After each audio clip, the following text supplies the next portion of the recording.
doing that, I was face to face with it. It was holding me by my throat, and it felt like it was sucking something out of me. I probably should have been more scared than I was when I witnessed the exorcism. I turned and looked on my right side.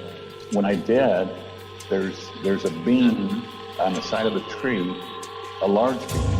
It's looking at me and I'm looking at it. After I hit the lock button and looked back up, I saw red eyes staring back at me. That they're going to show multiple gods all over the earth, be able to speak in people's languages, and at that point, it kind of converge into this one entity, which will be revealed as extraterrestrial. You'll realize that aliens are the gods of old, and at that point, it'll wipe religion out of the context of humanity. No way, it couldn't have been a person, I know that. I know that people can't run through the woods like that. So this thing comes into view, and I see it. It's 50 yards away from me. It's walking on two legs. It's huge. This is a big, hairy looking being.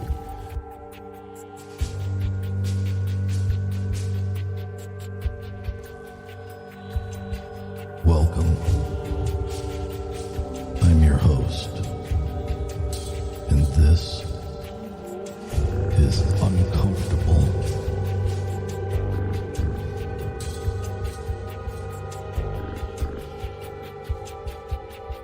Hello, my friends, and welcome back to the show. I am your host, Eric Szilagyi. If you've had an uncomfortable experience and you'd like to have it shared on the show, please get a hold of me at contact.uncomfortable@gmail.com. Make sure to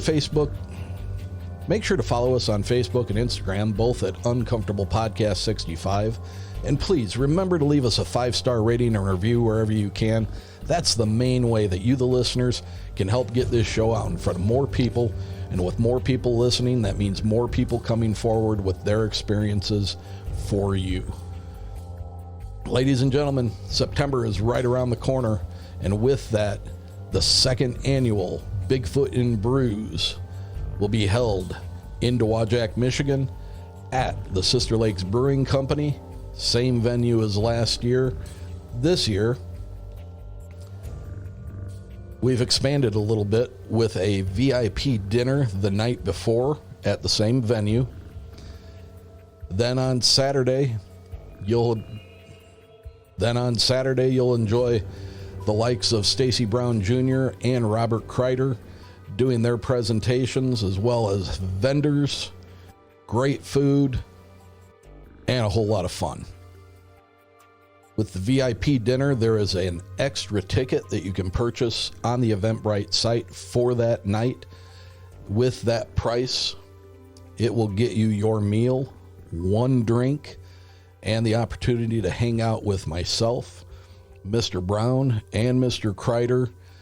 Then, once that's all done, we will go and have a screening of Stacy Brown's latest installment in the Skunk Ape Experiment. Tickets are available now. You can find the link for the Eventbrite for those tickets in the show notes and on our Facebook post. Again, on that site, you will find the regular general admission tickets for Saturday. You will find the add-on tickets for the VIP dinner on Friday night. You can also purchase your vendor's ticket through that site.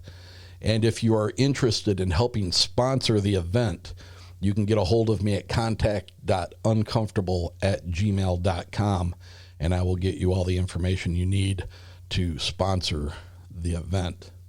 I'd also like to announce that there are a block of rooms that are being held at a special rate at the Quality Inn and Suites in Niles, Michigan. The address for that is 1265 South 11th Street, Niles, Michigan, 49120. Telephone number there is 269-684-3900, and they are extending us a special rate for a room with 2 queen beds at $120 per night. This hotel is a mere 25 minutes south of Sister Lakes Brewing Company in Dowagiac. So if you're going to need a room, we got you the special rate. Just make sure when you call there that you reference Bigfoot and Brews for the discounted rate. Then just about a month later on October 6th, 7th, and 8th, you can join myself, Bo Kennedy from the Bump podcast, the boys and girls from the Cryptids of the Corn, Steve and Kyle from A Hollow Sky, Chris and Sean from Kill the Mockingbirds, and all three of the gentlemen from Appalachian Intelligence for the first ever 40 Airwaves podcast conference. That's going to be held in Ada, Ohio, and the tickets are only $50. That $50 is going to get you the entire weekend with us. Starts off Friday night with a impromptu meet and greet in the courtyard at the Inn in Ada, Ohio. Then Saturday is a full day of each one of these podcasts taking the stage to do their thing. You will have an opportunity to peruse all of the podcast vendor tables to pick up your merch from your favorite podcast, whether it be t-shirts, sweatshirts, stickers, mugs, what have you. I also want to announce that JJ Rose 777, who has been a guest on my show and some of the others, she will be the MC for the day. That next morning, after the event, before you guys mount up and start heading back home, we're going to head down the road just a few minutes, and we are going to provide each and every one of you with a pancake breakfast. Just a nice little way of us saying thank you for spending your weekend with us, and thank you for your support. So again, $50 gets you the Friday night meet and greet, the whole conference on Saturday, and the pancake breakfast Sunday morning. Again, there will be a Linktree link in the show notes of this episode. You can also visit any of the aforementioned podcasts for the links. $50. You can't beat it with a stick, people. I highly recommend come out, hang out with us, and just get weird for the whole weekend. Uncomfortable Patreon is live. Head over to patreon.com/uncomfortablepodcast770. Check out all three of the levels that we have there. I'm sure you'll be able to find something that interests you. Patreon is the only place that you can get my uncomfortable afterthoughts and a little uncomfortable video series. Also, all of the regular episodes are aired there ad-free. As for tonight's show, it is going to be a bit of a grab bag for you tonight. We have recorded one of our recent Discord live chats, and we've got some interesting stories from some of the participating members in that. So, if you're ready for it, let's get into it.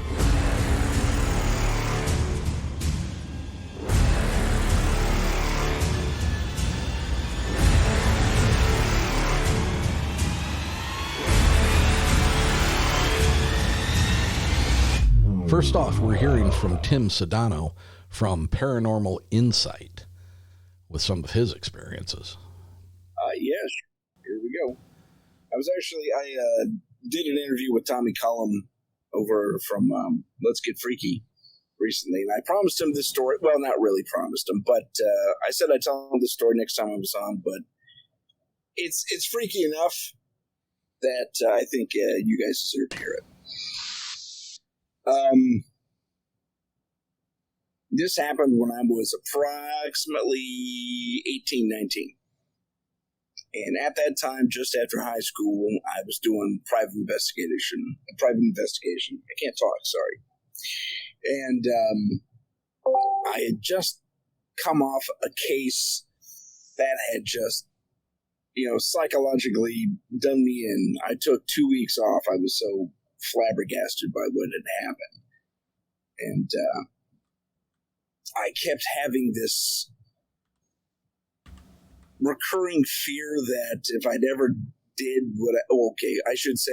was a surveillance I was on that went kind of off the rails.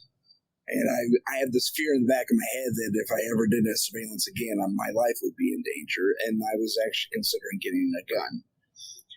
And I had a little bit of anxiety about it because at the time I didn't know too much about guns. This is before I went to the Air Force and learned all that stuff. But I fall asleep one night, and it's a hot night, kind of like it is now, about this time of year. And I remember I have this a sensation I can't really put into words other than to say I felt like I inhabited someone else's body. Astral projected, perhaps, I'm not sure. And this only came to mind when I was talking to Tommy, so this is a recently recalled memory.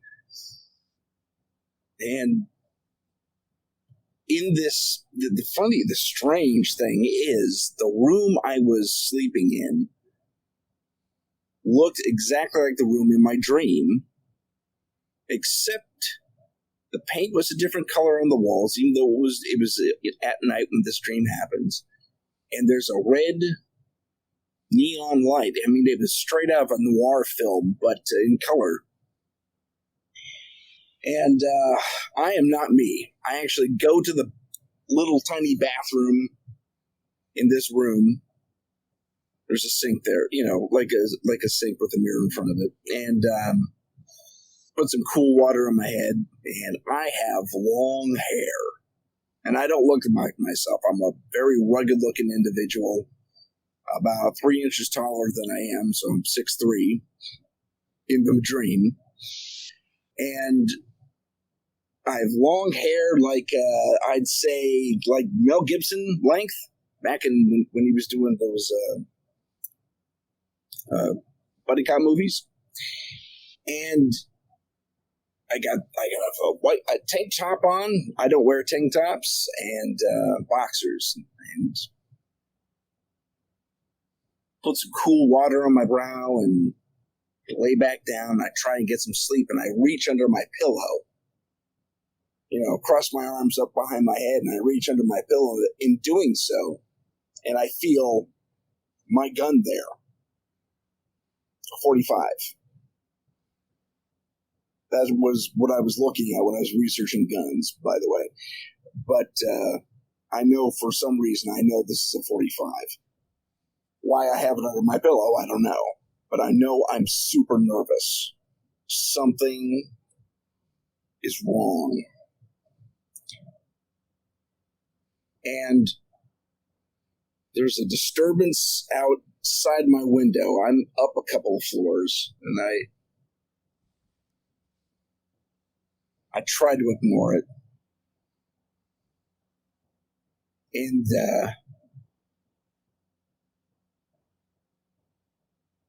some time passes, finally getting a little bit sleepy. In the dream, I'm falling asleep. It was a weird sensation. And wham! The door gets kicked in. There's this dude there. He's got to be at least 6'5", built like a linebacker. He's got a trench coat on, one of those fedora hats. He aims a shotgun at me, fires. I feel the shot hit me. And I pull my .45 out and I shoot him back. And that's when I wake up. Now here's the really especially weird part. The dream didn't subside. My eyes were wide open. And for what seems like a short eternity, this man, whoever he was, crumbles to the floor. And finally, everything, and I look at my stomach is bleeding profusely. And there's this guy, again, he's nothing but a black shadow. He crumbles to the floor, and finally everything very, very slowly fades away into this reality. And it's me, I'm in bed, I'm not shot, I'm fine, I'm panting like a dog that's been running a marathon or uphill or whatever. And that experience, I'm probably not putting into giving it enough gravitas. That experience was truly, for me, quite horrifying. I mean, to feel a sensation of getting shot and pulling firing back at someone was, it haunted me for a long, long time. Okay, that wasn't as long as I thought. But yeah, I woke up and I was okay. But I don't know. To this day, the fact that those images and that sensation and everything lasted after I opened my eyes was, still haunts me. I don't know what happened. I slipped into another reality, an astral project somewhere. What happened? So when you woke up and everything was still there, you didn't have one of those things where somebody wakes up from a dream and then wakes up from the dream again. It was, you were certain you were awake, and just I was positive I was awake. I could feel the ache in my gut. I mean, that's the only way I could think to describe it, was an ache.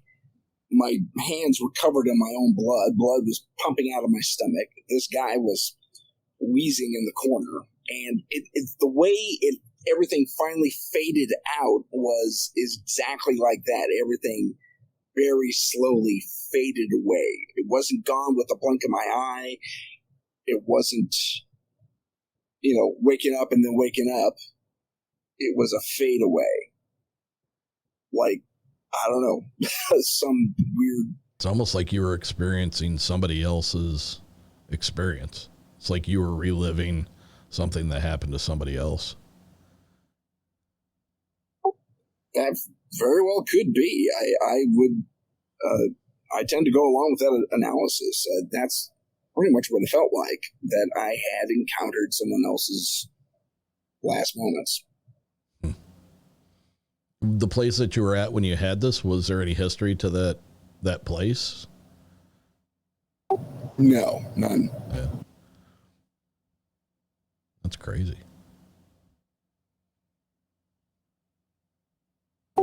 It was definitely an experience I will never, ever forget. I don't think I've never had anything like that. Maybe the closest thing was like when I got the phone call from my dad. I mean, I was awake. I know I was awake, but I was questioning myself. Was I awake? And then the phone rings again, and it was like I was obviously awake. So, yeah, that was a fantastic moment. By the way, I love that story. Who's up next? Sess, you want to go? Yeah, I can go. My story is shorter. It's, I'll just go ahead and tell it. I won't tell what it's about. So I was about 20 years old, and I lived in a small town where I grew up. It's called Huntsville, Texas, and there's nothing to do in that town. So every weekend, not every weekend, some weekends I would go to Houston. And this one weekend I was going down there to stay with a girlfriend, and I had gotten dressed to go to the club right when I got there, and I headed out.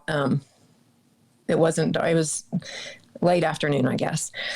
And I got, so like between Huntsville and Houston, there's a bunch of little towns, and they all kind of, I don't know, they're not really separated, but there's feeder roads that go along I-45. We call them feeder roads. They're access roads. They kind of go along the whole thing. And there's businesses, and some parts it's just the Sam Houston Forest. And anyway, so I was kind of in between two small towns, and I had a blowout in my car. So I pulled over to the side of the road, and I didn't know what I was going to do, because, I probably could have changed the tire if I had to, but I was in my... I was dressed to go to the club. I didn't really want to do that. So I kind of looked around, and there was, I went across the feeder road the access road, and there was a house sitting back in the grass off the road. It was right off the road. There was like a driveway going up to it. It wasn't really like a gravel driveway. It was it kind of looked like it had just been made by cars going that way, if you know what I mean. And so I go up to the door of this house, and this lady answers, and I can still picture her to this day. She had on like a house dress, not a house coat, but like a house dress. I don't know how to explain it, but she had short hair. I remember what she looked like. And I told her I had a blowout, because she was anybody there that could help me. So she's like, I can't help you, but I can call somebody that'll help you. So she said, so I kind of waited outside, and this guy came that she called in his truck, and I remember what he looks like too. I think his name was, I don't remember what his name was though, but he took the tire off. I guess it had a hole in it.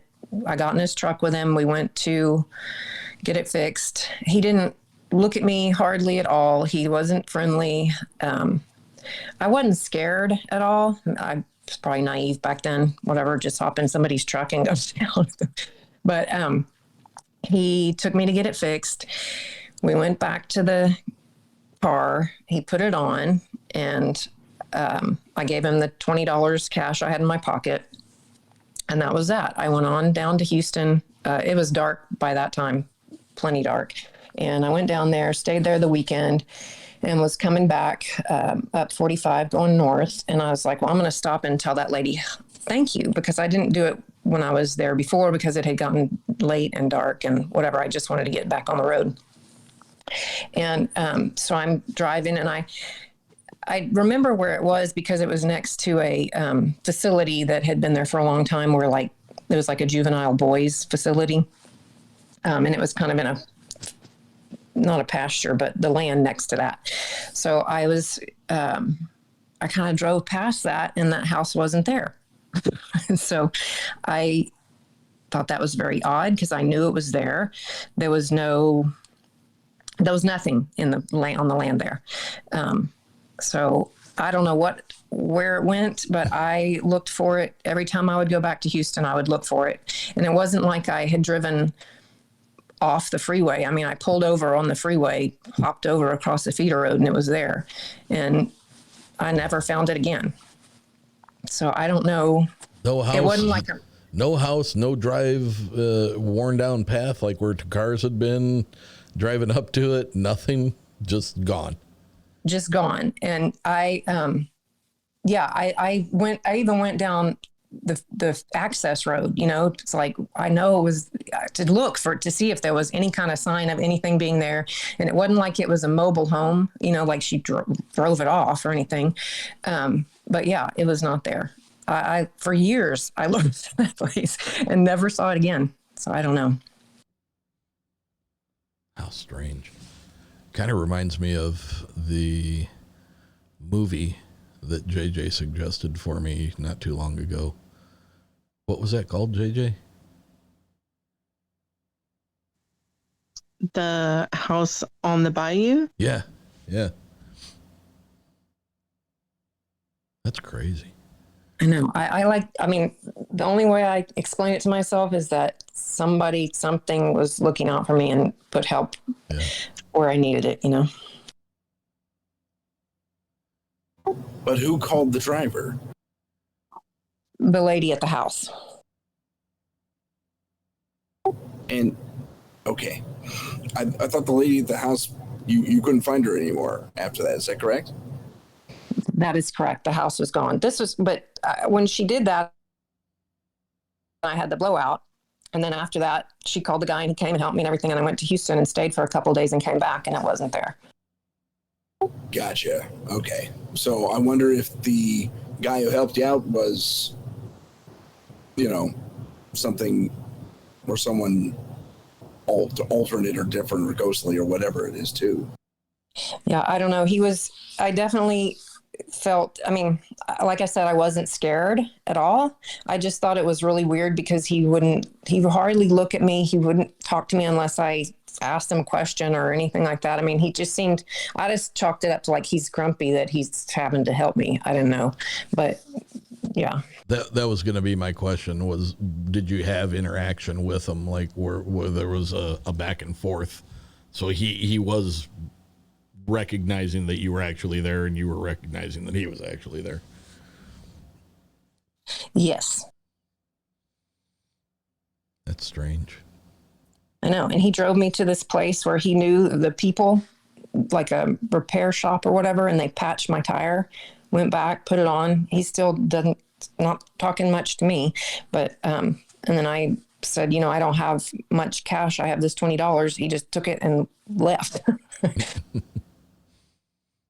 Did it seem like there was a relationship between the gentleman and the woman at the house?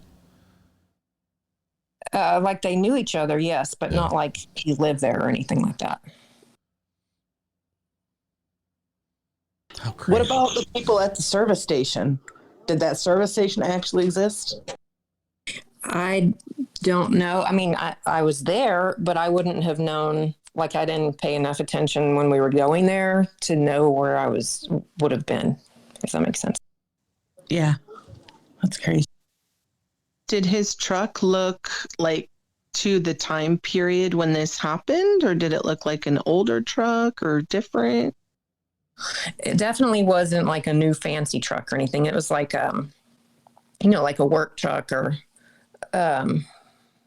it was to the time, but older, not new.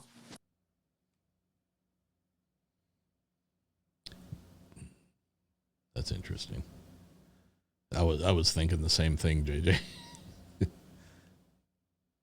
Yeah, same. Huh. I mean, how crazy would that be to go back, like firmly know where you were, and then go back and find that none of what you saw was there anymore?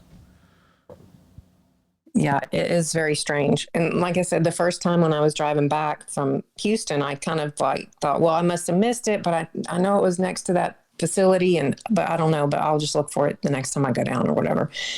And I never saw it. It was never there. How many more times did you look for it? Oh, plenty. Like I said, I was kind of running the roads back then. So I went down to Houston a lot, and I have family in Houston. And I mean, every time we would go to the mall in Houston, every time I would go down, I would look for it. Crazy. I still could tell you where it was going down there now. But of course it's a lot different now. They've built something there. Yeah. Wow. That'd play with your head. It would have to. I mean, I don't know. I didn't really think about it too much back then. It wasn't like, because I wasn't really, I don't know. I just didn't go that deep back then.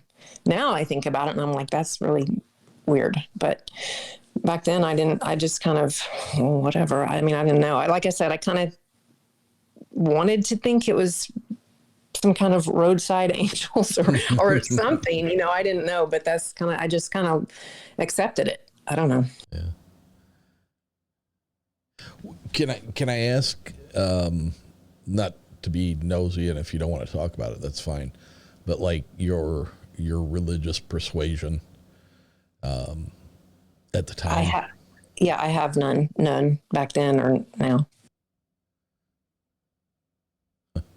I wasn't raised in the church. We went to like a church called First Christian Church for a little bit because all my friends were going, and I wanted to go and be in the choir, and I did that, but we didn't. But my parents, let's see, on my dad's side, I guess it was like Southern Baptist, and then my mom's side, I don't know what they were, but I didn't go to church growing up.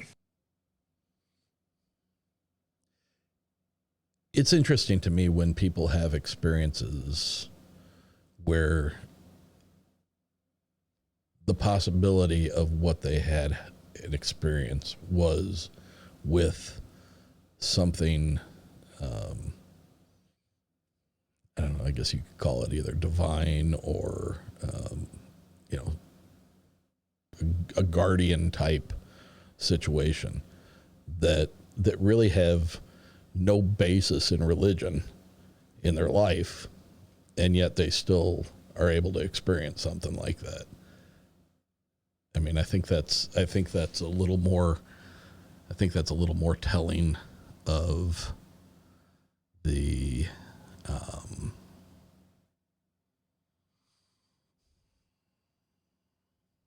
how do I say that? I think it's a little more telling of the power of something other. Yeah, I know what you're saying, Eric. Yeah. I totally get it. And maybe if I had a religious background, she wouldn't have been just in her house coat, you know. Yeah. She would have been more, I don't know, angelic looking. Maybe the way that it was presented to you was in a less shocking manner than had you been a full-blown,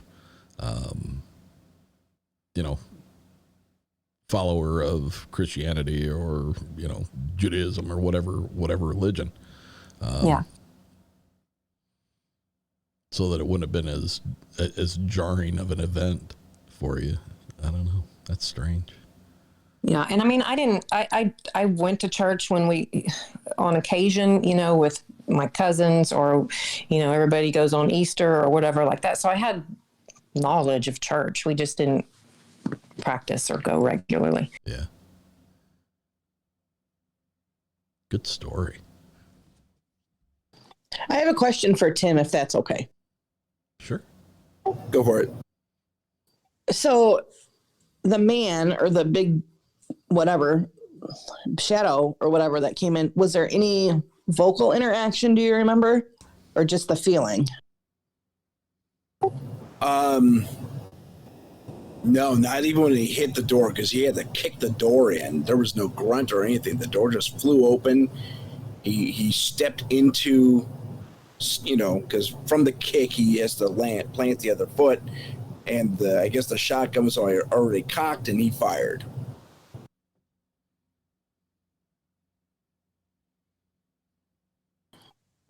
Interesting. I don't know.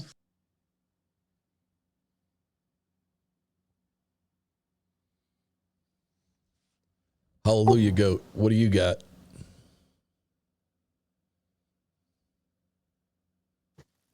Not a thing. Never had anything weird happen? No. What interests you about, like, the types of things that we talk about here? What is it that without having had an experience of anything, what is it that attracts you to this kind of stuff? It's just, my grandpa was this old, weird hermit type of guy. So like in the, I guess maybe 40s or whatever, he would go out and do like ghost hunts and investigate like lake monsters and UFO landings and everything that, you know, wasn't cool at the time. Yeah. That made him have made him sound like he was a weird fella. So ever since then, like, you know, he would tell me the stories and stuff when I was growing up, and it kind of intrigued me. So yeah, so that's where I got my bug for it. Can you share one of his stories that really kind of impacted you? Well, he used to tell me, well, a few times he told me about the story when he was out fishing for barbet, which is like a little catfish. You know, back in the day, it was, you know, no houses or anything around, whatnot. And he said some nights he'd be sitting there and he would hear one of those old steamboats going by, you know, like with the big router that makes the splashing and stuff. Yeah. Like a paddle boat? Yeah, like a big one, right? Yeah. Where they have the parties and stuff. He said he would hear those go by, hear the laughter and everything, but there would be no boat. Another time in the same area, he said that he saw the lake monster of the area come towards his boat. Oh, really? There was no ripple or nothing. He said it was coming, and it went down, and it came up the other side, and just kept on going.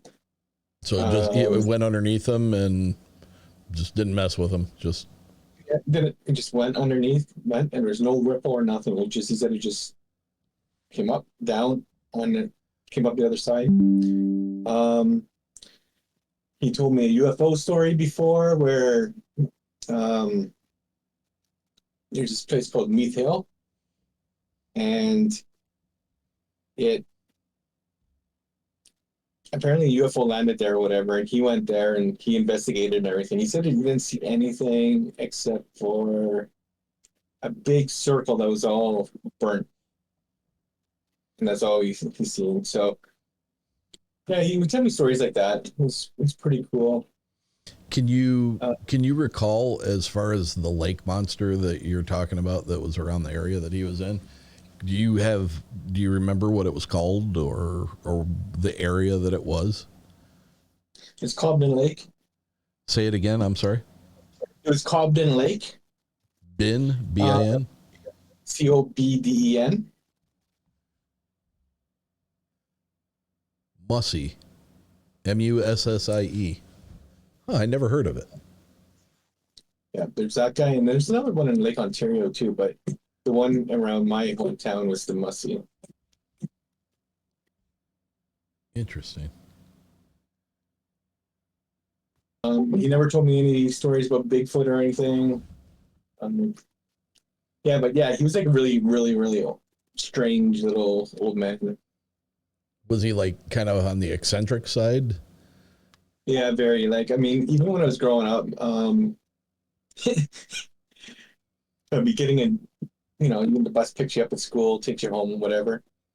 Mm-hmm. When we go by his house, people will be like looking out the window at his house, because it was an old log house, and in the windows he had like all these like little skeletons of mice and snakes and these little weird creatures. It was really funny, because I'd be just sitting there like no big deal, but all the kids were like just in awe with his house every single day.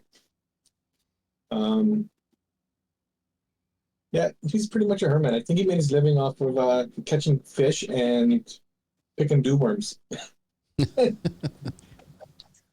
Yeah. But yeah, he was like really my father told me one time too, what he did was during hunting season, this is not a scary story or whatever, I don't know, I'm just gonna mumble. So during hunting season, they were all trying to hunt and stuff, and it was fall, and there was no deer anywhere, right? So that night, everybody was in their camps, and what he did, he had these boards with little hoofs on the bottom, like little deer hoofs. And what he did was he went around all his son's camps, stomping around in the snow. So when they woke up in the morning, they saw all these trails and stuff. So it's pretty cool that he'd do shit like that. But yeah, so other than that, yeah, I never had no experiences myself. I'm kind of boring like that. Do you want to have experiences like that? I mean, do you? Yeah, I really would like to have some. I mean, it would probably terrify the hell out of me. I thought I saw a ghost one time when I was in Quebec City in the old town. Quebec City has an old fort. Well, I guess it's like an old town. So there's a part of the town where the wall, there's a wall around this old part of the town, so it's all like cobblestone and really old buildings. And there was a big battle on the plains of Abraham there. So there was like a lot of soldiers killed and whatever. So anyways, on my honeymoon, my boss got us a hotel room, me and my wife a hotel room for our honeymoon down there. So it was in this really old hotel and stuff. And we check in and stuff, and for the whole time I'm like having a weird feeling. I'm looking around for ghosts and stuff, and my wife's just like, settle down. There's not gonna be anything. So we end up going into the room or whatever.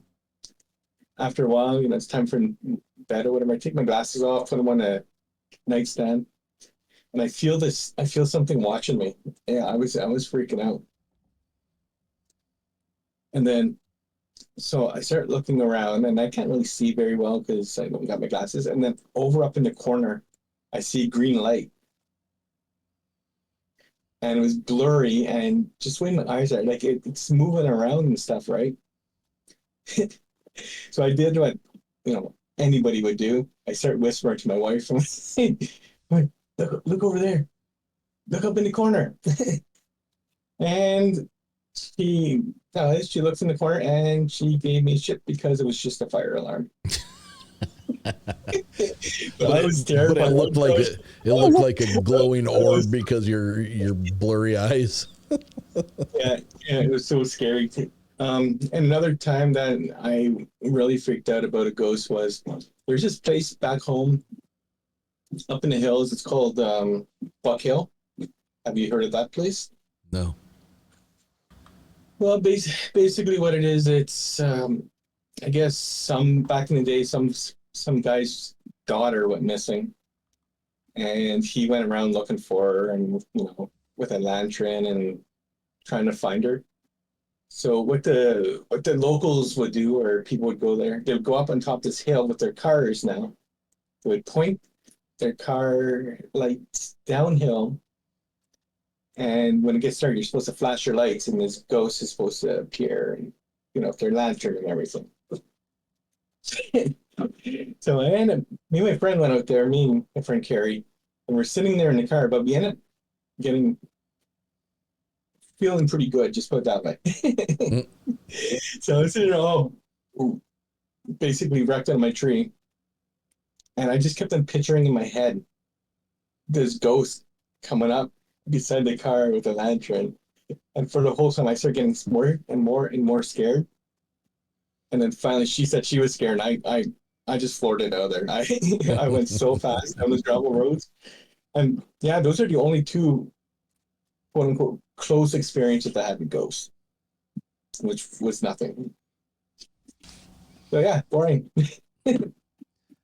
I had gone on vacation with the family years ago. I don't know, maybe the kids might have been 9 and 10 and 11, somewhere around there. And we went up north to the Upper Peninsula of Michigan. And we spent a day out on Mackinac Island, and then we stayed in St. Ignace. And the next couple of days, we just did like day trips up. And we went to this, it's a historic state park called Fayette. And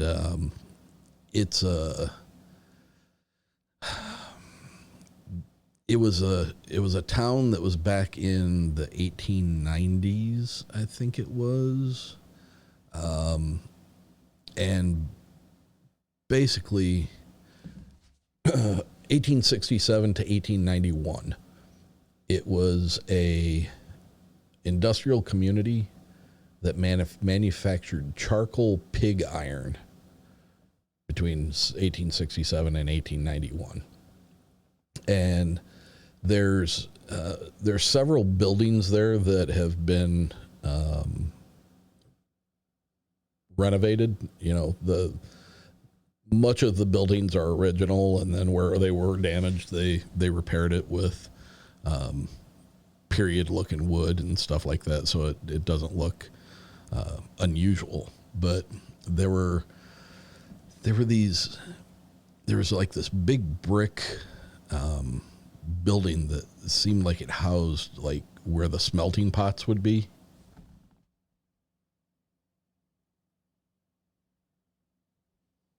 that was weird. I just saw a shadow pass across the left side of my room. Spray. That was significant. Oh shit. Oh hell no, spray. Yeah. Right here. Be gone, bitches. And the sprays it over at it. I did. I sprayed it right at that mother. Yeah. So it's a really interesting town. There was one building where the town doctor was. There was another building that was like a theater where traveling like road shows that would come in and perform plays or whatever would be in there. And on the inside of that building, there's all kinds of writings on the wall that, from people from back in that time that had traveled to there to perform. So like people that were popular in that genre of performing, their names and stuff were written on the walls. There was another building that housed some of the machinery that they used in there. And then there were buildings that were basically like,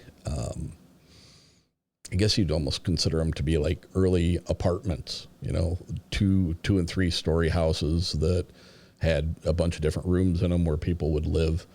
And we were walking through the town and, we were taking pictures. We were on vacation and everything. And this one house, I stood back and took a picture of it. And up in the top right window of the second floor, there was a mannequin with like period clothing on. So it was like a kind of a blousy woman's dress and looked like she had a pretty good size hat, like a sun hat on. And it wasn't close enough to the window where you could really see it really good. It was kind of back, but you could definitely see the shape of it. And you could definitely see it in the picture. And we got to one of the next buildings, and that was kind of like the visitor center. So they actually had people on staff that were there. And there weren't many. I think there were maybe like 3 or 4 people on the entire piece of property. It was a pretty good sized area. And the kids, we were all laughing about, we took a picture of a ghost. And obviously it was a mannequin. And my daughter said something to the lady at the desk, and she's like, she looked at me and she just had a weird look on her face. And I'm like, what's the matter? And she goes, I don't know that I should say it in front of the kids. And I was like, no, that's fine. What? And she goes, there's no mannequins in that house. And I was like, are you serious? Because, and it was a digital camera. So I pulled the picture back up and it had a function on it. It was old Kodak, and it had a function on it. If you selected that picture and then you hit the OK button, I think it was, it would enlarge it on the little screen on the back of the camera, I think 3 or 4 times. So I enlarged it as big as I could, and then I used the dial to move it over to that window. And she looked at me and she's like, there's no mannequins in that house. She says, I think you got a picture of a ghost. And so I was like, it wasn't open to the public, so we didn't get to walk in there. So she could have been joshing me, but she said there was no mannequins in there. Spooky. Funky. Yeah, I'm taking a look at the town on Google. Oh, yeah. Yeah, it reminds me of Upper Village. It's the same type of thing. And the bay there is just gorgeous. Beautiful bay there. And we walked onto the one side of the, there's kind of like a small peninsula that sticks out. We walked onto the other side of that. There was actually a pretty long walk that you could take around that whole area along the lakeside. And we got to the one side, and you could still find clumps of that pig iron in the rocks and everything. It was, and then it just they cleared it out. I mean, when it was done, it was done. Everybody left. Pretty interesting place. Who's up next? Andrew, how you doing, man? I mean, I can share something tonight if you'd like me to. I'm just not super talkative today, but I will. Yeah, if you feel like it, man. I'm going to keep it short, though, if that's all right. Sure. When I was younger, much younger, we grew up in a neighborhood that didn't exist yet. We were the first house in there. My parents had spent pretty much all their money in acquiring this home. So for the first 15, 16 years of my life, my parents had practically no money. And I had this twin mattress, and one of those, I'm sure every person my age probably has got one. They had these comforters you could get that had all the football helmets from all the teams across the country. Yeah. Yep. So I had one of those, and it was in twin size that fit my bed. And a little while later, I had upgraded to a full size bed, which my dad found in a dumpster. But it was bigger, and I was a bigger kid, so I was just happy to have a larger bed. The point of putting all that in there was that the comforter didn't fit the mattress at all, and I didn't really fit the bigger mattress, let alone the comforter. So it was kind of like trying to snuggle into half a sleeping bag. And I would be laying there at night, and I'd wake up to use the bathroom, and my comforter is tugged off into the floor. And I'd pull the comforter back up and go back to sleep, wake up again a little later on, and it'd be in the floor again. Over and over and over, this would happen. And it progressively got more deliberate as weeks went on. I'd figure, well, maybe I'm just kicking it off or tossing in my sleep, and then I'd try laying on it. I'd tuck it in the best I could on both sides, then slide my arms down in there nice and tight, so that way, if I rolled it around somewhere, I'd still be on the sheet, and it wouldn't end up in the floor. And every time I woke up, it was in the floor. And finally, one day, I decided I'm just going to keep my eyes open for a little while longer. And next thing I know, something is tugging that football sheet off of me, and I can feel it. And I mean, it scared the living bejeebies out of me. One of the times that it happened, it pulled it so violently, it just like ripped off the bed. I jumped up so fast, hit the light, almost hit my head in the ceiling fan doing it, and ran out in the living room, slept on the couch. There was a lot of stuff like that happened when I was younger. A lot of stuff. My feet have been touched by ghosts before, which is really bizarre, and still to this day makes me freak out whenever one of my kids rub their heads against my feet hanging off the end of the bed. I've heard them talking to me, like verbally to me, like in response. My house is shook violently. A lot of times. One time it shook so hard it actually knocked chandeliers down in the kitchen. I don't know. There's a lot of weird stuff that happened in my youth that I kind of block out. So, like all those extra things that you were just saying, those all happened in the same place? Yeah, same place. Did you ever feel like it was attached, that it was something that was related to where you were staying, or did you think it was something that was related to you? It could easily be explained by the place I was staying, but I don't think that's what it was. Yeah. I think it was me. Actually, I'm pretty confident that it was me at this point in my life. Yeah. How old were you again?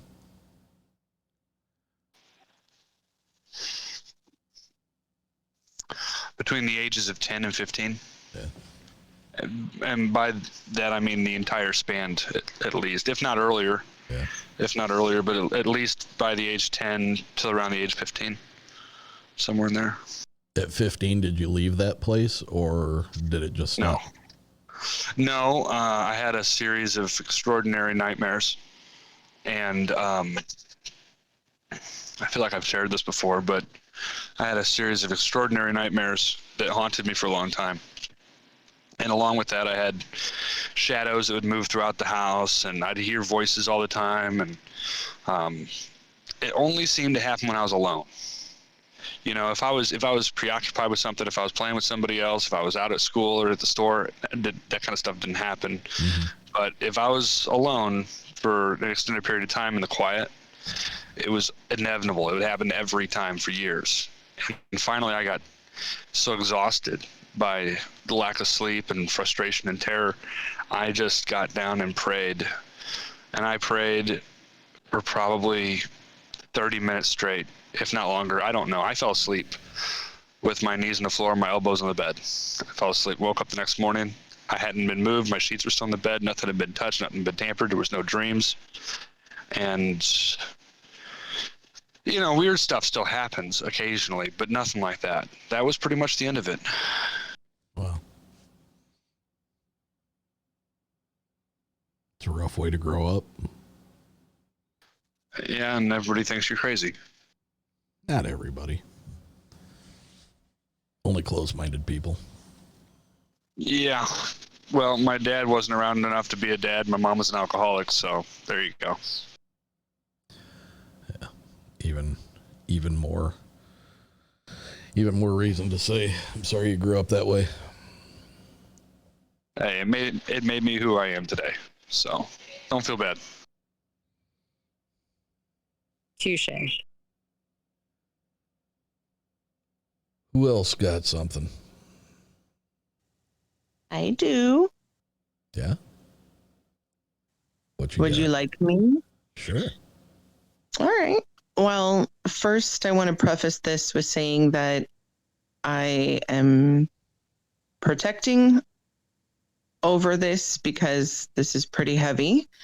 I do have a YouTube about it that I did on my channel, but for the majority of people who don't listen to me, which is absolutely fine, I will short form it. So in October of 2016, one of my best friends was moving away. And so we had planned to have a girls' day before she left for her to come over. We were going to drink tea. We were going to talk and do all the girly girl things that we wanted to do. And so in preparation for this day, knowing it was going to be a very long day, very late night, I made sure I got lots of sleep. So everything was perfect. And we were drinking caffeinated tea, by the way. So, no reason for us to be tired. And a couple hours into our little tea party, we're both just exhausted. Like, I'm to the point where I'm looking at her and I'm saying, I know you're supposed to be here until 2 a.m, but it's 9 o'clock and I can barely keep my eyes open. And she's starting to feel the same way. And so we decide it's okay. We're just going to wrap it up a little early. And we both keep getting tired. And so we chug a little more tea, seeing if it helped. It did not. So we proceed to understand we're going to wrap up the night. And I walk her to the front door. And I actually step out. And I look out. And in front of my house is a field. And the entire field is covered in dark entities and D words. In what? Oh, D words. Yes. Okay. Demon. Dark entities, demons, all their minions, a whole bunch of dark things. I mean, there were so many of them, I couldn't even count. And I just basically say we are legion because that's the only way to describe it. She takes a step out and I'm frozen. I'm just staring at this and I'm completely frozen. And she's like me, She can see as well. And she takes a step out, I couldn't even say anything. And she takes a step out, and all she could say was, whoa. And we stood there in silence as we're looking at this, and we literally just grab hands because we couldn't even speak to one another. And the assault starts. They start trying to rush up against the house, and I've got my bubble of protection. And there's this really tall, super ugly, gangly thing in the corner trying to get in, and I'm blasting that. And she starts helping me blast this other thing that's trying to get in from the side. And, they were like doing little attacks, one after another, just trying to make us look this direction while another one would come in the other direction. And so we're literally doing the Care Bear stare of light, trying to keep these things away from the house. And her and I are not physically talking. We're still holding hands at this point, just doing energy work at this point to try and stave this off. And that went on for about a half an hour to 45 minutes of us just literally standing there doing this light work. Finally, we get the big ugly thing that was trying to get in, the real long gangly thing. We get that finally to really go away. And then everything just kind of takes a step or two back and then just stands in formation. Like, think old wars where they would like stand in lines like that. And they're just standing there.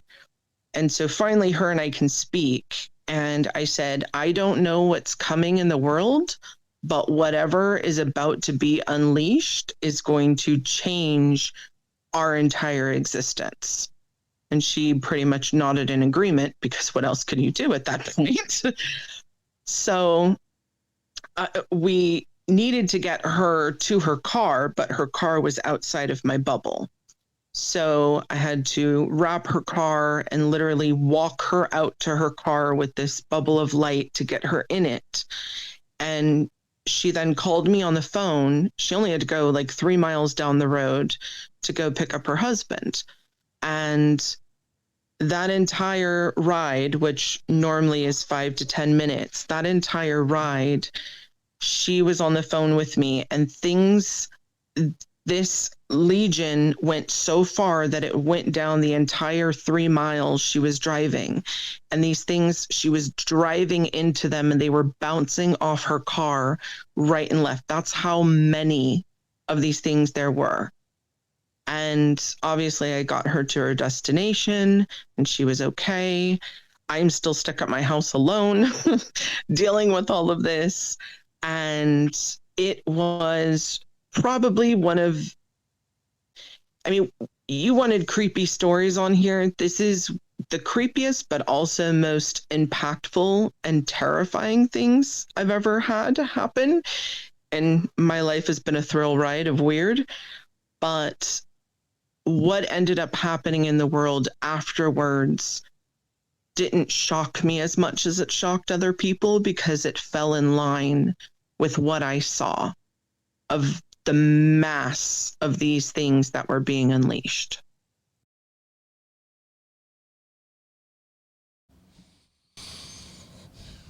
Can you describe, like, what you saw? Not in that as it was a legion, but can you describe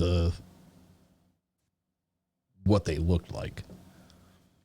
So the tall, gangly thing, I want you to think of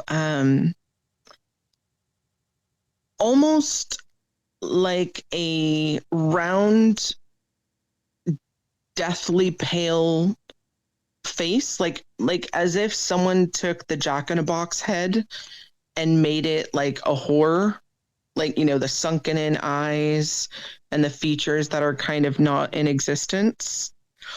And it wasn't even white. It was like this gray pallor. And then the body was thin and spindly, almost like how do you imagine if old roots formed together to make a person? And it was super tall, like imagine a human who's already tall, but on stilts, something of that magnitude. The smaller things were, one kind of looked almost like a warthog, but uglier. There was another one who was more like a caped hooded type figure. I mean, anything and everything awful and horrible that you can think of was there.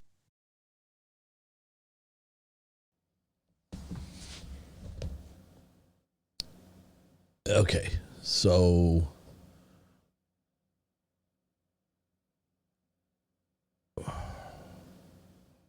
questions you probably can't answer, but why were they there? Where were they going?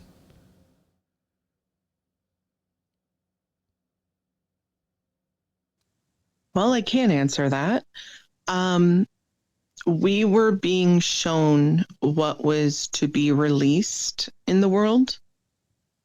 And shortly thereafter, that was released. The world changed after that.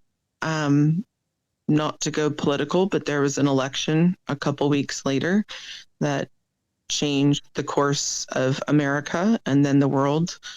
But also just with the events in the world that started occurring on almost a daily basis. The world basically delved into chaos. I feel, myself and her being strong light workers that we are, that was being shown to us in a way, like in order to show the magnitude of what was to come. So when you witnessed what you saw, were you seeing them? Were they actually there where you were at? Or were you viewing something that was happening someplace else? And I guess the question is, if it was you viewing them where you were at in that actual location, was there any significance to that area, why that would have been? So a little bit of both. I do live in an area that is a huge hub for a lot of stuff that gives the ability for a lot of these things, unfortunately, to happen.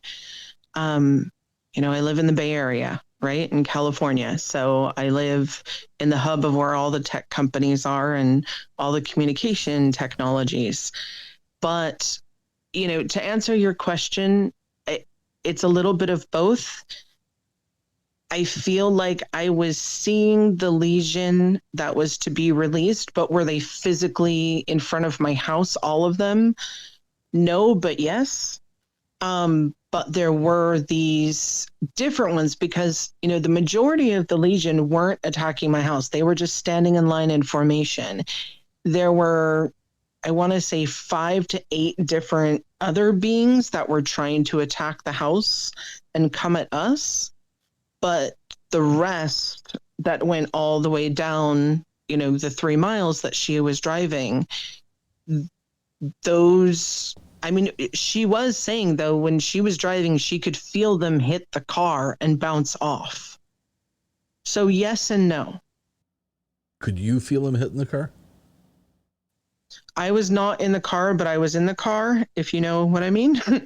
How I'm places that I'm not at, physical places. And so, yes, I was not only seeing them, but on the phone with her, I was actually hearing them as well.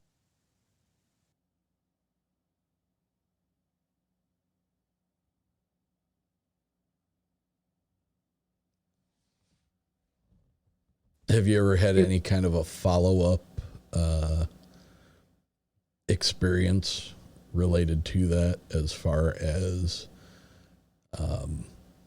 you were important enough to be made privy to these things being released? Have you ever been made aware of why you were chosen to do that? I think part of it is, the person that I was with who experienced it with me, I had worked with her and really kind of trained her and opened her back up in order to do the work. And then she was also helping other people as well. So we were kind of doing the work that I do now, just in a local capacity, right? And it was also giving both of us and all the people that we know a heads up as to what was to come. Because let's face it, I mean, that election alone changed the course of our country and a lot of people's lives. And it took a lot of people by surprise as well. A lot of people weren't expecting what happened, and it shocked a lot of people.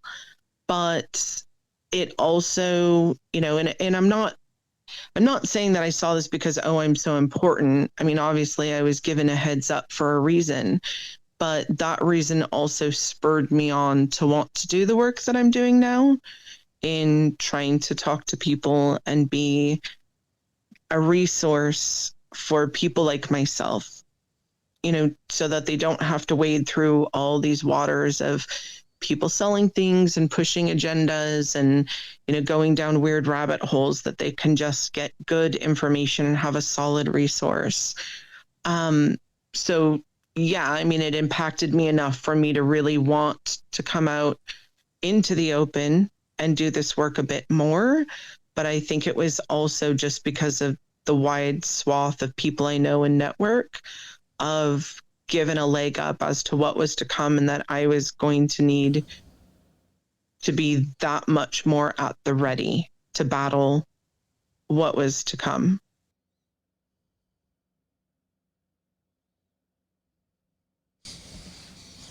I don't envy that ability that you have at all. Yeah, wasn't the greatest end to the tea party. I've had more than a few tea parties that have gone very awry, but I still love tea. Yeah. You sure you didn't get some of Jimmy's mushrooms in that tea? No, no one wants me under the influence of anything, trust. So, yeah, no. And like I said, I have a witness. She was here, you know, she witnessed and felt everything I did as well. And plus also I have absolutely no reason to lie, which we've gone over many times. Why would I make anything like that up? Oh, I wasn't insinuating that. I mean,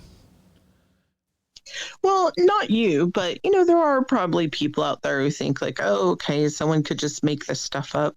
What's the point in that? Yeah. Especially we're all here tonight being vulnerable, sharing our spooky and creepy experiences. And this, you know, I've had a lot of weird stuff happen, but does it really creep me out? Not necessarily, but this incident, this is probably the closest to abject terror that I've ever endured in my life. Can I throw one more thing in real quick? Yeah, absolutely.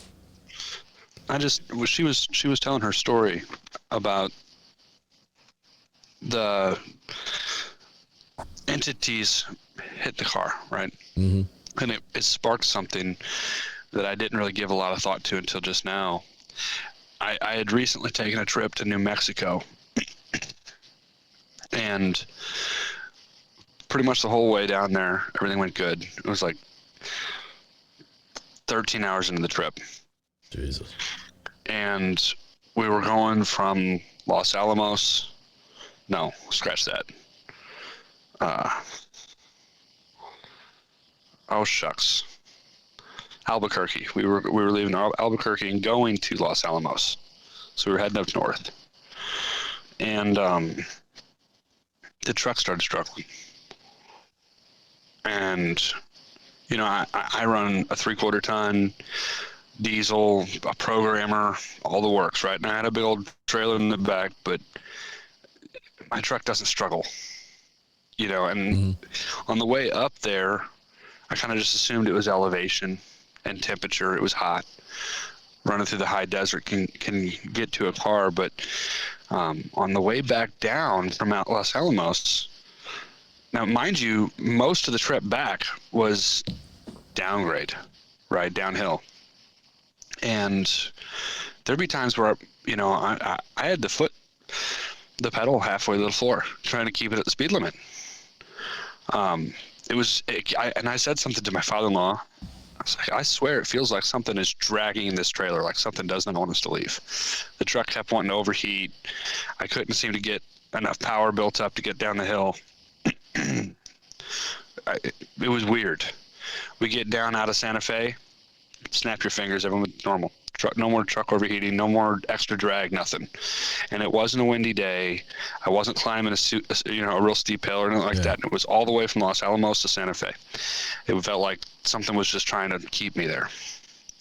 And I thought that was kind of strange now that I'm thinking about it a little bit. Just wanted to share it. I mean, naturally, my question for you is, what was there back there that would make you think that it was not wanting you to leave? I don't know. I'll be honest with you. New Mexico is a beautiful state, but they don't call it the land of the enchanted for no reason. Yeah.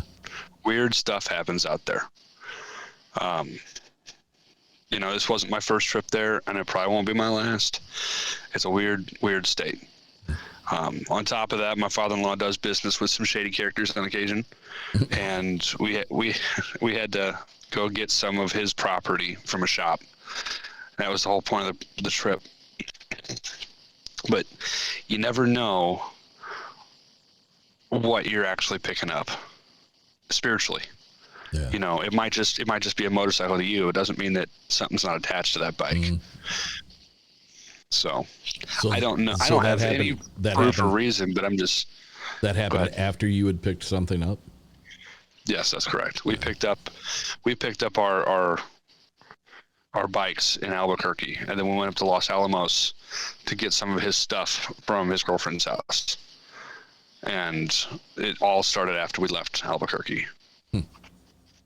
So, I mean, I'm not saying it's because of that. Yeah. I'm just saying it was strange. Yeah. Interesting. And sometimes we are taken to weird areas because energetically we're just a vessel that's going to be sewing in energy or helping to prep that area for whatever's to come. That's happened to me multiple times where I'm just, all of a sudden I've got to go somewhere and it's the most random, weirdest place that I would normally never go. And then shortly thereafter, something happens. Not always negative, most of the time positive, but sometimes it's also in preparation for whatever's coming. So you never know how Spirit's using you. Yep, that's the truth. But hey, guys, it was good talking to you. I'm home. I'm going to let you guys go. Appreciate you sharing your stories. Night. Night. Have a good night. Jimmy, any chance I can get you to talk about some little fellers at the end of your bed? Yeah, this story it's a little bit long. This spanned, God, I don't know. I was probably like 8 or 9 years old. I just remember my dad had gotten out of the Coast Guard. We're bouncing around all over the United States. It's a god-awful nightmare. Yeah. Obviously, I'm in elementary school. And we land in this house in Missouri. I don't even remember the name of the town. And I just remember it being like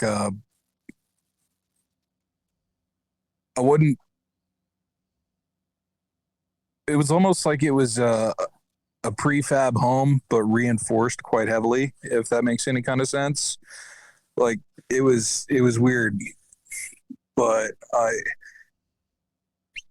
it was a 3-bedroom house. It had like all that classic 70s shit for the wood paneling that you would see on the side of the wall. Yeah. And the house was just covered in that crap. And that god awful, worn out safety orange carpet. Yeah. And the green chairs and the funky yellow lamps. No, it wasn't quite that bad because we drug all our own shit there. But yeah, so we're living there, and my parents are super, super stoked. It's this 5-acre plot of land. It's got a small little pond at the far end of the property, and it's got a separate standalone barn about 100 yards off the house. And I just remember my folks being super, super happy because this was like their dream home. And now this is where things start to get weird. So we're there for a few months, and like, I don't really know what's going on, but like I just can't really sleep. And then like I start having these nightmares, and it seems like stuff's coming at me in my sleep. So I'm like, okay. Now I'm 8 or 9 years old, but fairly early on, I was kind of traumatized by travel. So it was like I knew what a nightmare was. I'm like, okay, this is all in my head. This is all in my head. I got to figure out how to beat this. Well, can I ask what was coming at you in your dreams? It was just a general sense of unease. And it just kept getting worse and worse. I would eventually I started waking up in the middle of all this crap and realizing that this shit ain't nightmares. There's something coming after me. And it didn't happen all the time, but it was, bear in mind, this is also like the 80s. We're living out in the middle of nowhere, and I mean, the closest neighbor was this old dude that lived in a 100-year-old prairie house about 3/4 mile down the road, and it was a gravel road. The next closest neighbor was in the opposite direction, 2.5 miles away. And again, gravel road. So we're fairly isolated. This is farm country, and it's just super, super. The skies were clear every night, obviously, except for when it was, snowing or raining or cloudy. But, there was no light pollution or anything. You would look up and you would see sky. Yeah. So, but anyways, like I started waking up in the middle of all this crap, and it's the 80s. The only thing I'm interested in on television is DuckTales, Chippendales Rescue Rangers, G.I. Joe, and X-Men. Yes. That's it. That's all I want to do. That's all I want to watch. Nothing else matters. If it involves a real person, get that shit off the TV. Throw some animation on there. So I didn't know what aliens were. I didn't know what ghosts were. I didn't know what any of that crap was. My grandma had died a couple of years before, but it was obviously that was fairly painful, but but the idea of her not being in heaven just didn't really register with me. So like I said, like I didn't know what ghosts were. But anyways, I started waking up in the middle of the night, and there'd be these three short figures with black eyes. Classic, no nonsense, gray aliens. And I was just like, okay, I'm terrified. I'm waking up to this shit. And I can't move. Like, I'm frozen, locked down, just like I can't move. And I have this intense hatred of snakes right now in my life. And honestly, it stems from this. Because these things would be off to the left side of my bed, because I was where the door was. Like, my head was actually towards the door. I had my room set up kind of goofy, but my head was towards the door. My feet were towards one window. There was another window off to the left, but there was a pretty good gap between my feet and the window. But when I woke up, they were just like kind of hovering or not hovering. They were just like around the edge. And I would see them, realize I couldn't move. And I would feel this thing slithering up my leg, like cross one leg, go over to the other leg, and then start working its way up. And every single time, by the time it hit my knee, I'd black out and just wake up completely exhausted the next day. And this would happen sometimes a couple times a week, sometimes, just a couple times a month. But it happened for the vast majority of the time that we lived there. But which was how long? We were there for about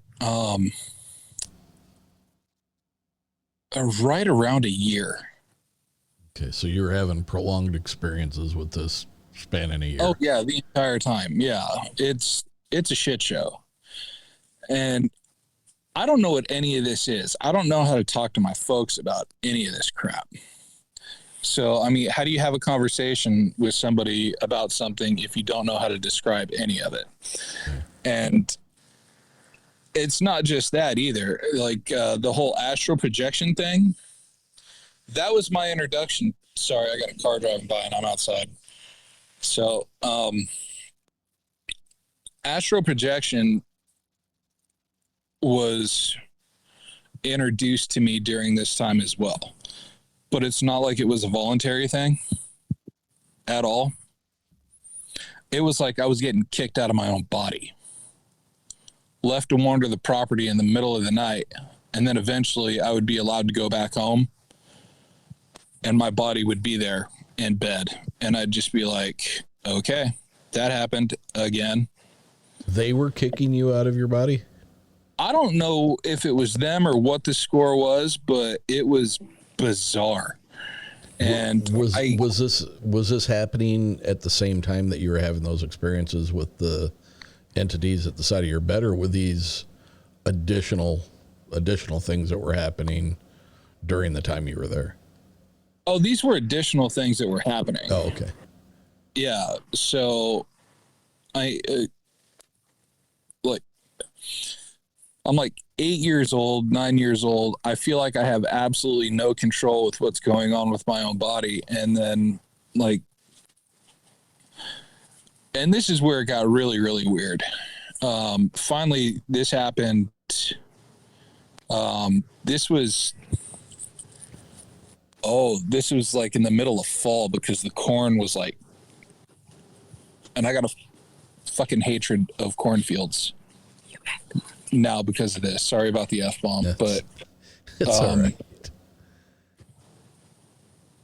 But when we moved there, I thought that these cornfields were super, super cool. So I'm like, all right, I'm going to go in there and I'm going to play, because I mean, it's like a half mile, it's whatever. Kid growing up in the 80s, you go outside, you just be home by dark. Yeah. And I remember I had never gone from one end of this field to the other. I'd just gotten home from school, threw my bag off inside. My homework was non-existent because I'm at that tender age where that don't mean shit. And so I kick everything off, but it's still warm outside. And I think to myself, I'm finally going to go to the end of that field through the corn. It's broad daylight. It's like, 3-4 o'clock in the afternoon. And then as I'm going through it, I just had this weird sense of, this is stupid. Why am I doing this? I don't know why I'm doing this. When I step out, I'm like 3 or 4 rows in. I'm not that far into it at all. So I hook a, hold on, I'm trying to, I hook a right. I go through the couple rows there. I end out on the gravel road, and I'm looking at that prairie house that I was saying, that house had to be like 100, 120 years old. Like an old Sears catalog house that like they would order and they would they'd build that up. It looked just like one of those. And it was like a beat up kind of not well maintained white color with like some paint chipping. And I'm like, all right, well, I know where I'm at. And I get home and my mom is pissed. My dad's chewing my ass and I have no idea what's going on. And it's like 6 o'clock at night. I had been gone for like 2.5 hours. I had traveled 3/4 of a mile in a straight line. And it was just like, okay, I don't know what to say. Take my licks, move on. And then all the corn got cut, started getting chilly, and out of the blue. Oh, wait, no, let me back that up a little bit. Like a Unsolved Mysteries with the old white dude. Mm-hmm. Get on there. Well,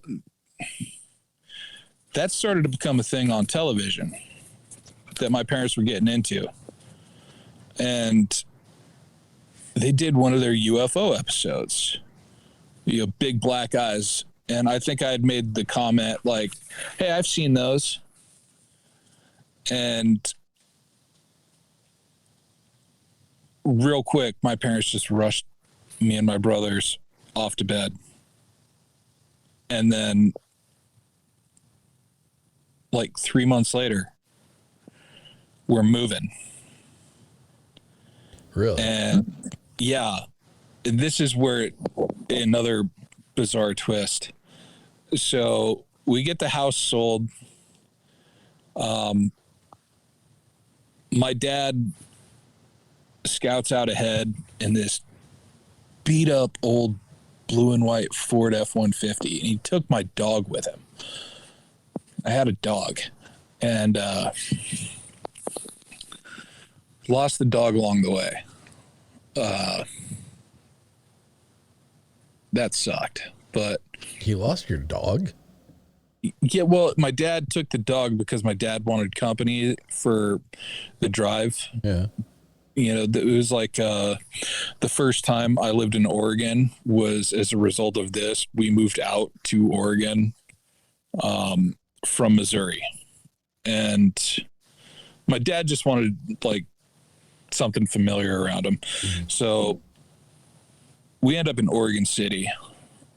And like I have no idea where we're going or anything. We just pack up everything that we could fit into the van that we had, and off we go.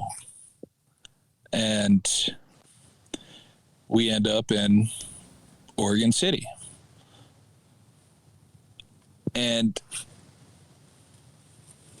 now, over the course of 1 year, this house went from my parents' dream house to we are getting the F out of Dodge. Yeah.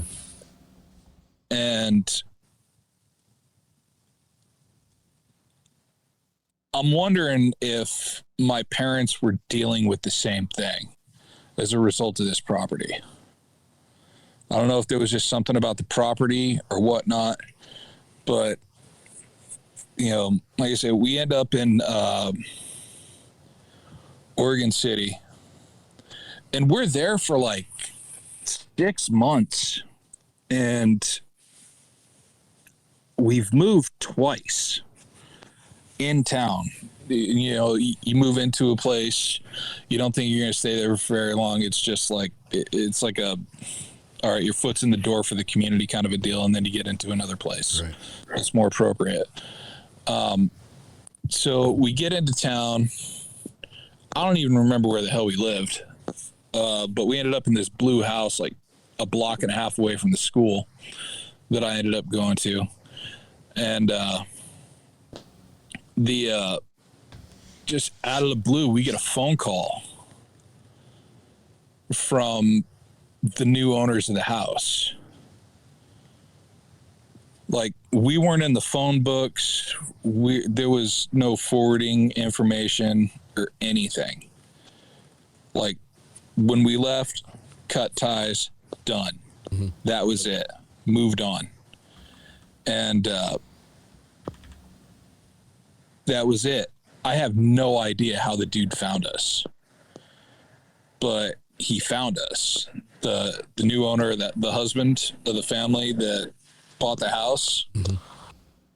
Well, he had 2 kids, and his daughter was like 5 years older than me, 6 years older than me, something like that. I remember she was a teenager, and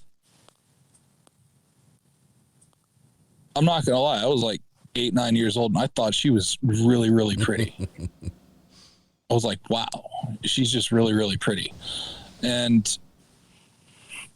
But her dad calls up, and he's just trying to rip my dad a new asshole, talking about how that house made his daughter sick, and like now his wife's going crazy, and, you know, because we sold him a shit house, and, you know, my dad, all he said before he hung up the phone was like, yeah, that was our problem. Now it's yours. Good luck. And that was that. Really? Oh, yeah. For years, I couldn't sleep near a window at all. And I couldn't look at a cornfield without getting creeped out. And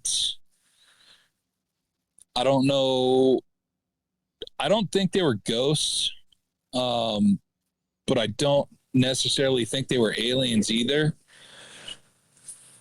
I think it was like an interdimensional thing or something. I think there was something on that property that allowed them to just kind of traverse. Really? Or something near the property. But, I mean, that whole area, like, they had pick of the litter on that one because there's nothing. Law enforcement's an hour away on a good day.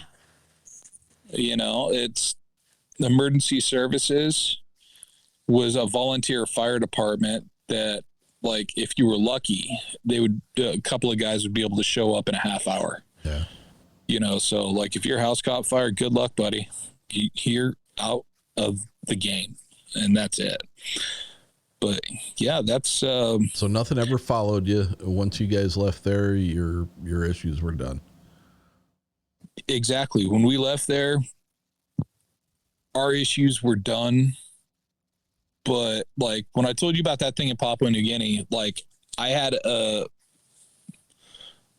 next day I had a sinking feeling that it was connected to that. Yeah. Like I didn't have any issues for the most part.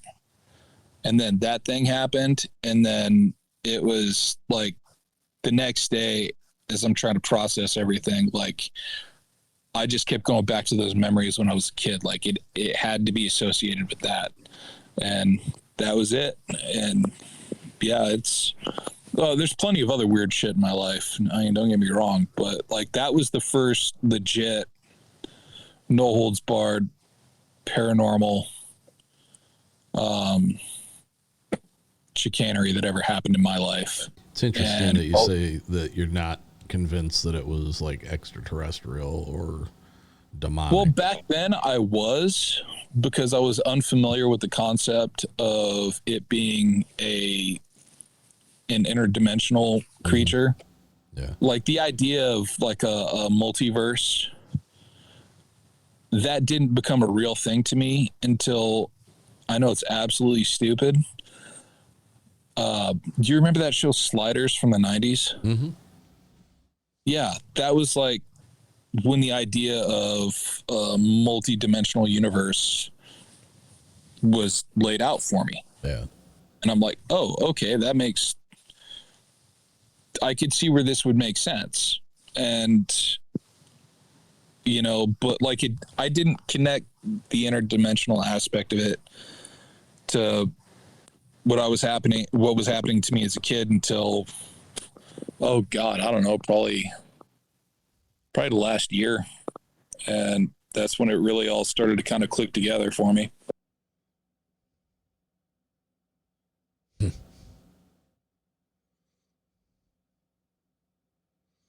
Yeah, I mean, you know, like spiritual stuff tends to have certain earmarks, and you know, either it's associated with the place that you're at, or an item that's in the place that you're at, or it's attached to you, or it's attached to a family member.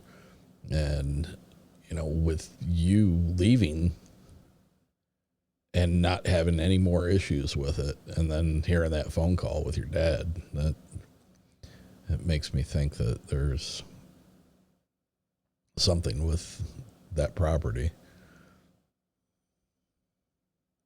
Yeah, that's what I think it was too. It was, yeah. I mean, where was that? It was in Missouri. It was, I don't know what direction from St. Joseph, Missouri it would have been, but it was about an hour's drive.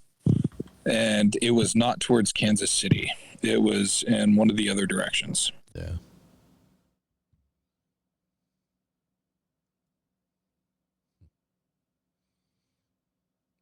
And where are you at now?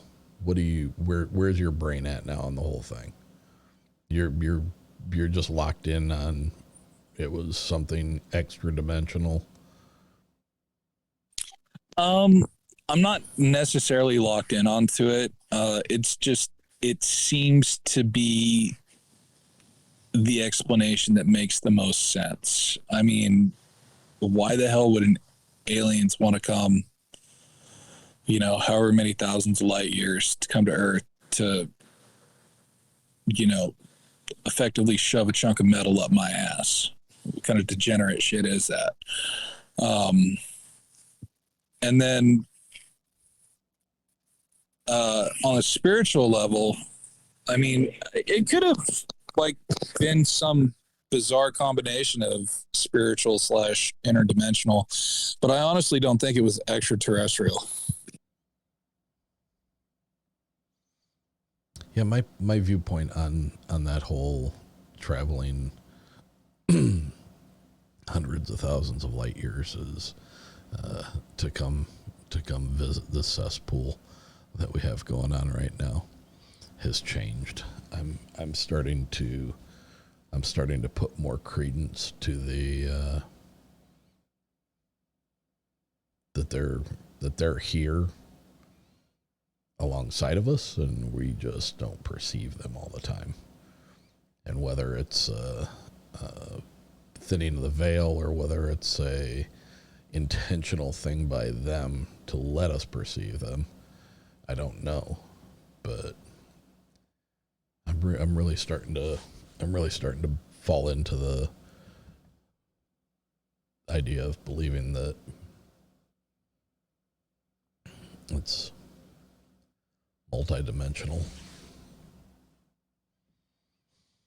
It's just that to me, that's the one that makes the most sense, and that's it. But yeah, that was the kicker for a lot of the weird in my life, and it left an impact for years. Yeah.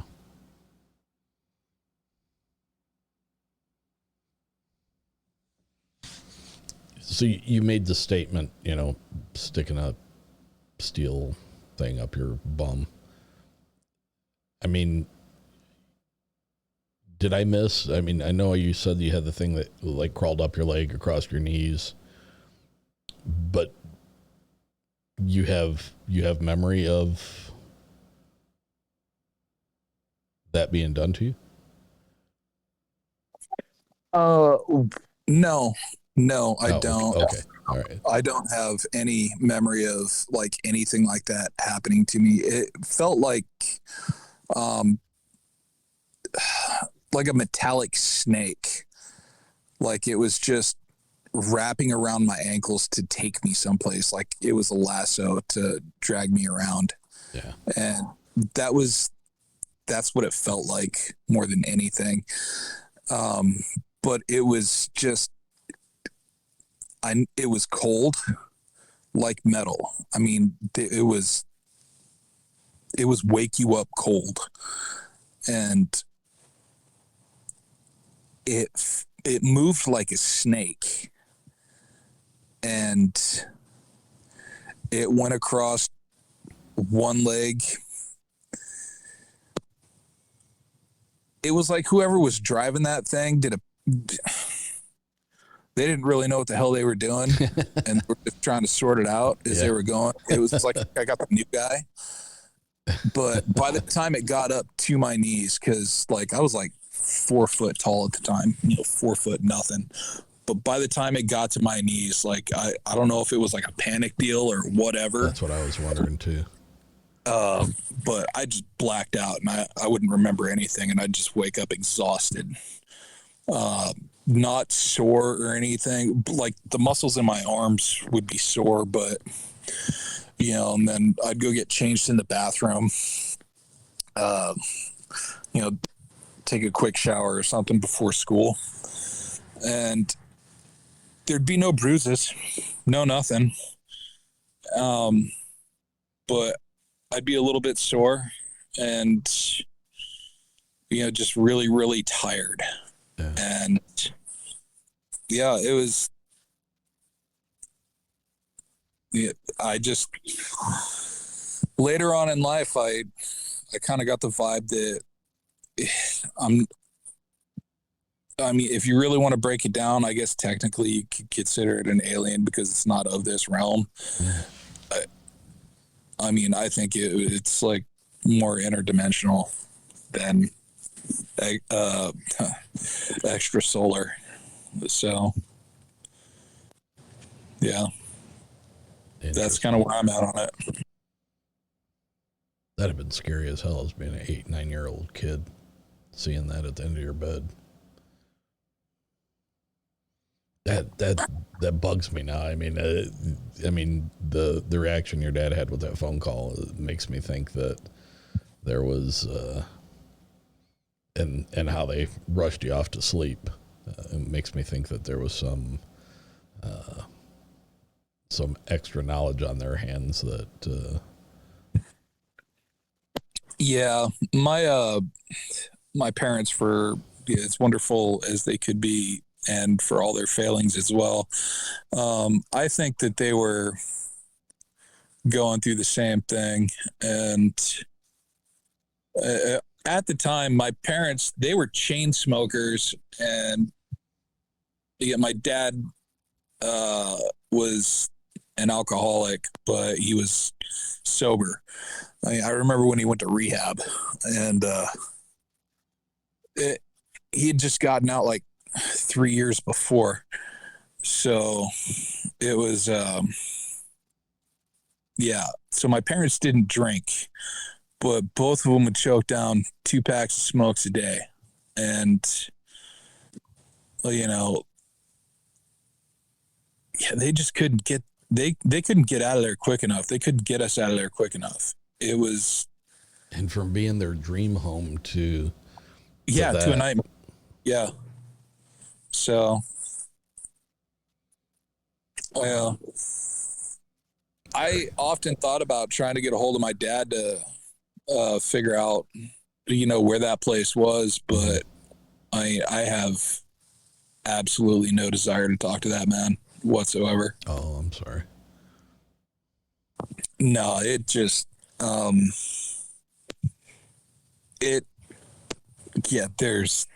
that's a messed up story all the way through. But yeah, so I haven't talked to him in 2 years, and I imagine one day I'm going to have a conversation with him, and that day is going to have to come shortly because, he's almost 70 years old. Yeah.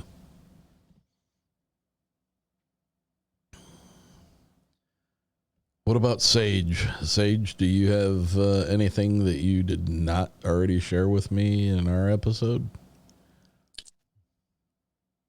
I got one story that comes to mind, I guess, but it's this one time at band camp. No, I'm just kidding.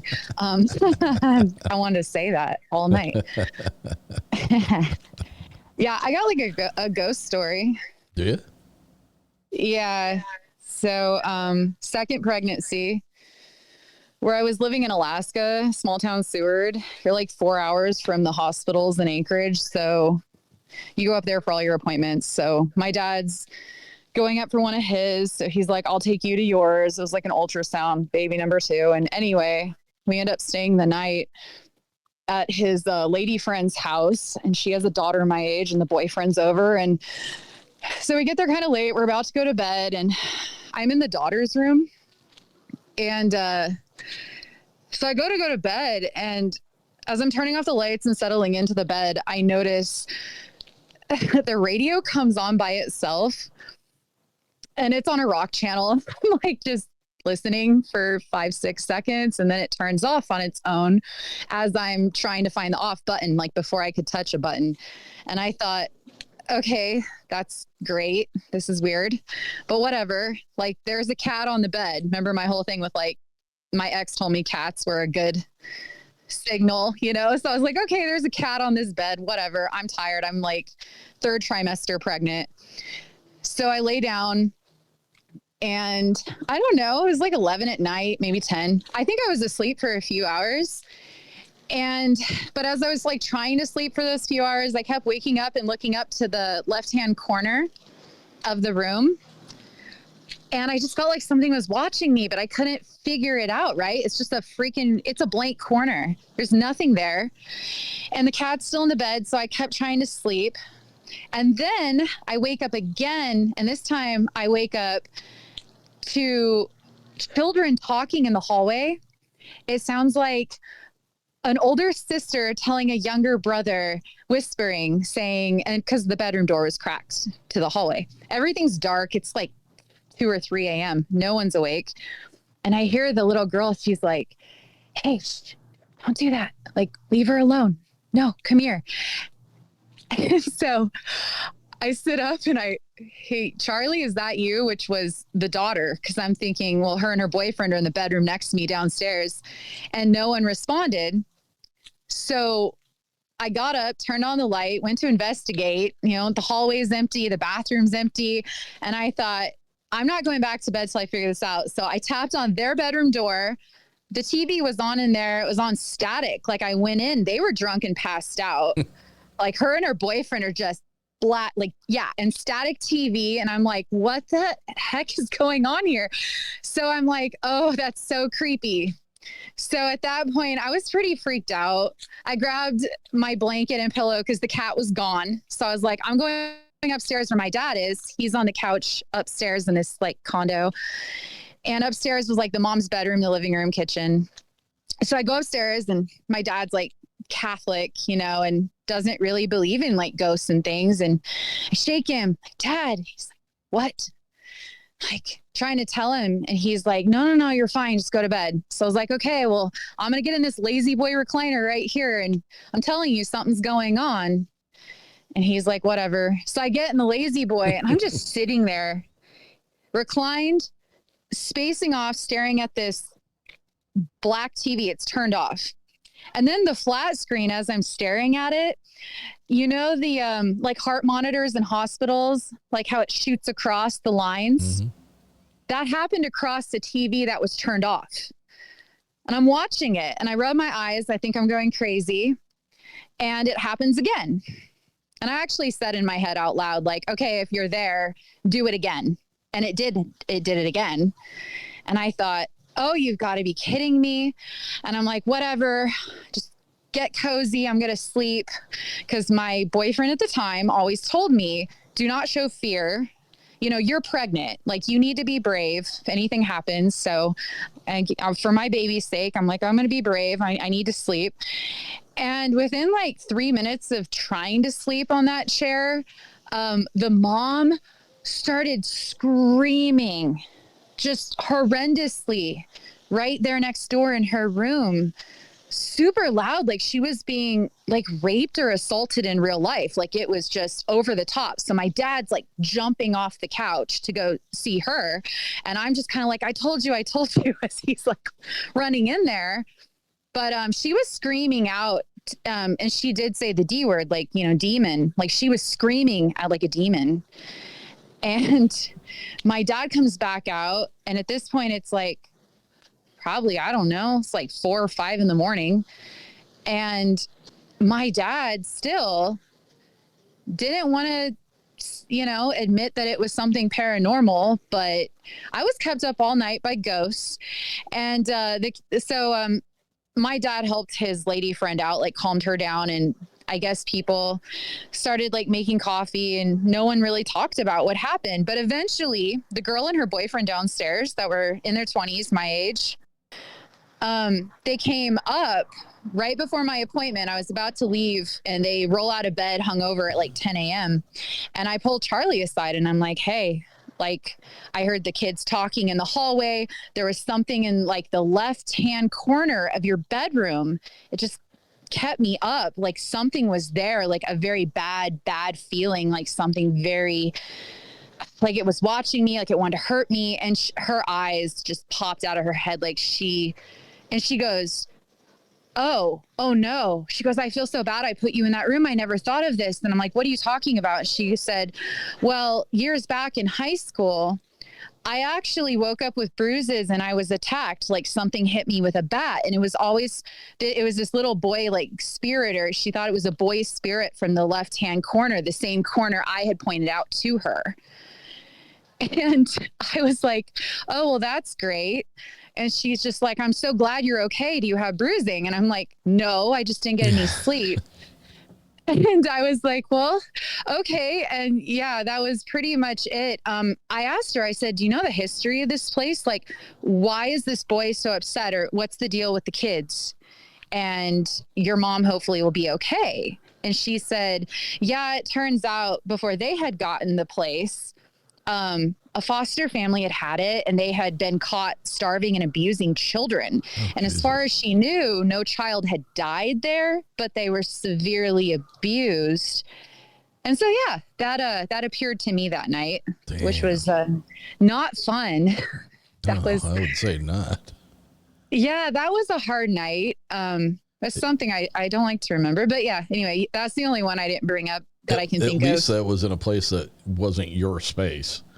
Right. Yeah. It was like one night in a haunted house kind of thing. And I just felt so bad for the kids, you know, because but then also it made me wonder. So there's these like child spirits, but then whatever attacked the mom upstairs, that was like a very darker presence, you know, something much bigger than not like child ghost mischief or anything. Like what was happening to me was more mischief stuff. And I don't know if I do pray, so I'm sure I was praying and like somewhat protected. I didn't get hit by the boy ghost like she had in the past, but yeah, that was a weird night. And after that, I never went back to that house.